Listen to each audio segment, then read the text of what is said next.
When they were gone, Elizabeth, as if intending to exasperate herself as much as possible against Mr. Darcy, chose for her employment the examination of all the letters which Jane had written to her since her being in Kent.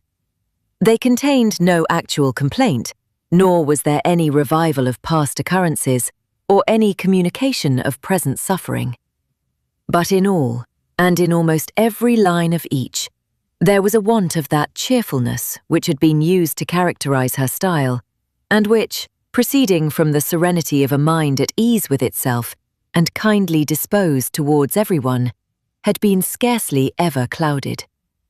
Elizabeth noticed every sentence conveying the idea of uneasiness with an attention which it had hardly received on the first perusal.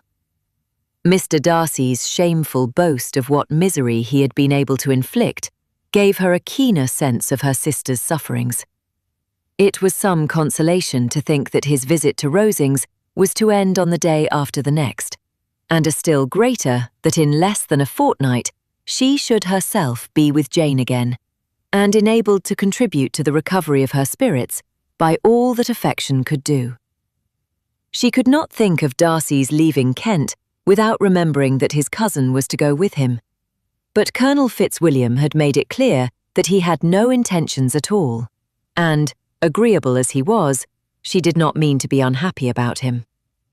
While settling this point, she was suddenly roused by the sound of the doorbell, and her spirits were a little fluttered by the idea of its being Colonel Fitzwilliam himself, who had once before called late in the evening, and might now come to inquire particularly after her. But this idea was soon banished, and her spirits were very differently affected, when, to her utter amazement, she saw Mr. Darcy walk into the room. In a hurried manner, he immediately began an inquiry after her health, imputing his visit to a wish of hearing that she were better. She answered him with cold civility. He sat down for a few moments, and then getting up, walked about the room. Elizabeth was surprised, but said not a word. After a silence of several minutes, he came towards her in an agitated manner, and thus began. In vain have I struggled. It will not do.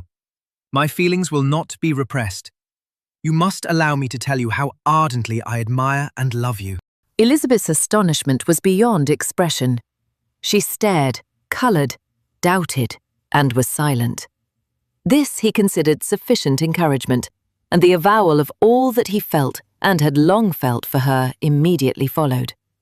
He spoke well, but there were feelings besides those of the heart to be detailed, and he was not more eloquent on the subject of tenderness than of pride. His sense of her inferiority, of its being a degradation, of the family obstacles which judgment had always opposed to inclination, were dwelt on with a warmth which seemed due to the consequence he was wounding, but was very unlikely to recommend his suit. In spite of her deeply rooted dislike, she could not be insensible to the compliment of such a man's affection, and though her intentions did not vary for an instant, she was at first sorry for the pain he was to receive, till roused to resentment by his subsequent language, she lost all compassion in anger. She tried, however, to compose herself to answer him with patience, when he should have done. He concluded with representing to her the strength of that attachment which, in spite of all his endeavours, he had found impossible to conquer, and with expressing his hope that it would now be rewarded by her acceptance of his hand.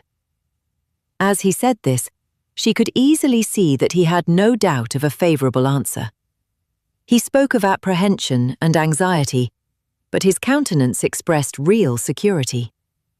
Such a circumstance could only exasperate farther, and when he ceased, the colour rose into her cheeks, and she said, In such cases as this, it is, I believe, the established mode to express a sense of obligation for the sentiments avowed, however unequally they may be returned. It is natural that obligation should be felt, and if I could feel gratitude, I would now thank you, but I cannot. I have never desired your good opinion, and you have certainly bestowed it most unwillingly. I am sorry to have occasioned pain to anyone. It has been most unconsciously done, however, and I hope will be of short duration. The feelings which you tell me have long prevented the acknowledgement of your regard, can have little difficulty in overcoming it after this explanation. Mr. Darcy, who was leaning against the mantelpiece, with his eyes fixed on her face, seemed to catch her words with no less resentment than surprise. His complexion became pale with anger, and the disturbance of his mind was visible in every feature. He was struggling for the appearance of composure, and would not open his lips till he believed himself to have attained it. The pause was to Elizabeth's feelings dreadful. At length, in a voice of forced calmness, he said, "And this is all the reply which I am to have the honour of expecting. I might, perhaps, wish to be informed why, with so little endeavour at civility, I am thus rejected. But it is of small importance." I might as well inquire why, with so evident a design of offending and insulting me, you chose to tell me that you liked me against your will, against your reason, and even against your character. Was not this some excuse for incivility, if I was uncivil? But I have other provocations, you know I have. Had not my own feelings decided against you, had they been indifferent, or had they even been favourable, do you think that any consideration would tempt me to accept the man who has been the means of ruining, perhaps for ever, the happiness of a most beloved sister? As she pronounced these words, Mr. Darcy changed colour. But the emotion was short, and he listened without attempting to interrupt her while she continued. I have every reason in the world to think ill of you. No motive can excuse the unjust and ungenerous part you acted there.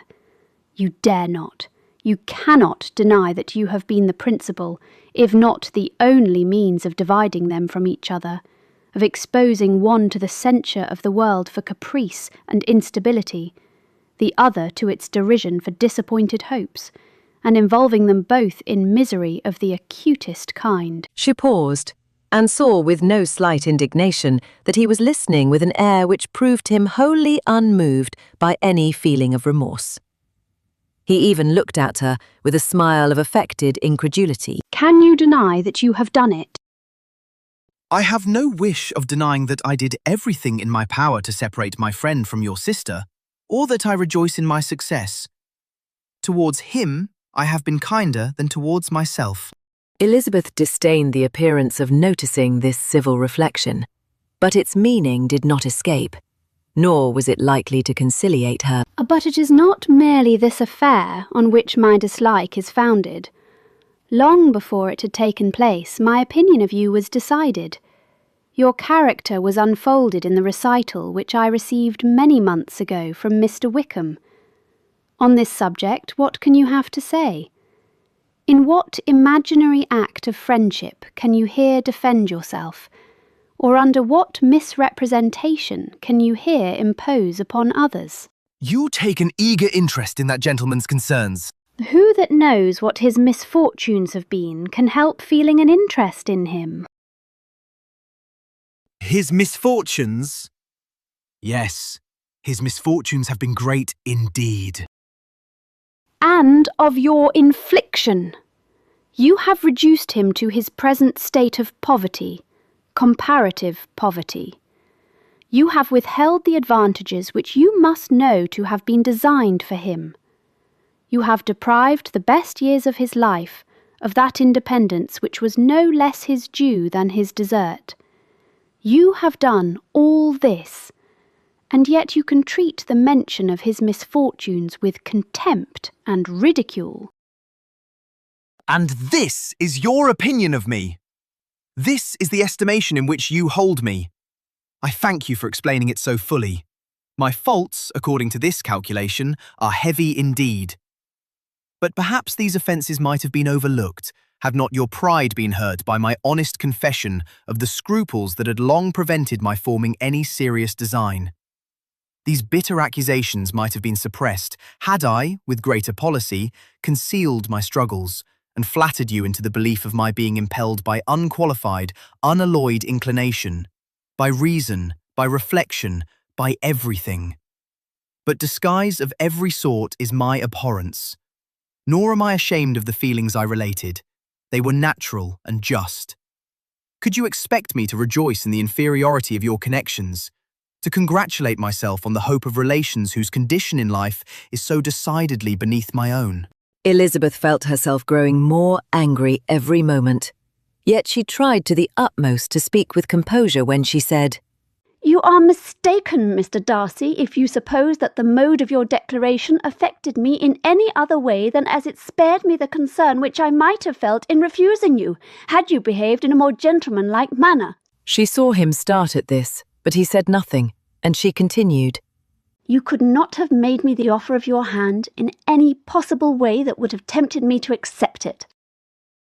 Again his astonishment was obvious, and he looked at her with an expression of mingled incredulity and mortification.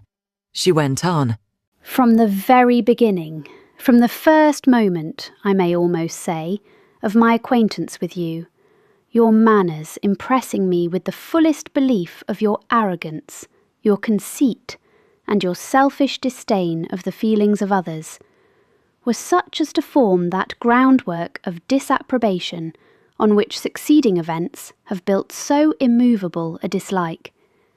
And I had not known you a month before I felt that you were the last man in the world whom I could ever be prevailed on to marry." You have said quite enough, madam. I perfectly comprehend your feelings, and have now only to be ashamed of what my own have been. Forgive me for having taken up so much of your time, and accept my best wishes for your health and happiness. And with these words he hastily left the room, and Elizabeth heard him the next moment open the front door and quit the house. The tumult of her mind was now painfully great. She knew not how to support herself, and from actual weakness sat down and cried for half an hour. Her astonishment, as she reflected on what had passed, was increased by every review of it. That she should receive an offer of marriage from Mr. Darcy, that he should have been in love with her for so many months, so much in love as to wish to marry her in spite of all the objections which had made him prevent his friends marrying her sister, and which must appear at least with equal force in his own case, was almost incredible. It was gratifying to have inspired unconsciously so strong an affection, but his pride, his abominable pride, his shameless avowal of what he had done with respect to Jane, his unpardonable assurance in acknowledging, though he could not justify it, and the unfeeling manner which he had mentioned Mr. Wickham, his cruelty towards whom he had not attempted to deny, soon overcame the pity which the consideration of his attachment had for a moment excited. She continued in very agitating reflections, till the sound of Lady Catherine's carriage made her feel how unequal she was to encounter Charlotte's observation, and hurried her away to her room.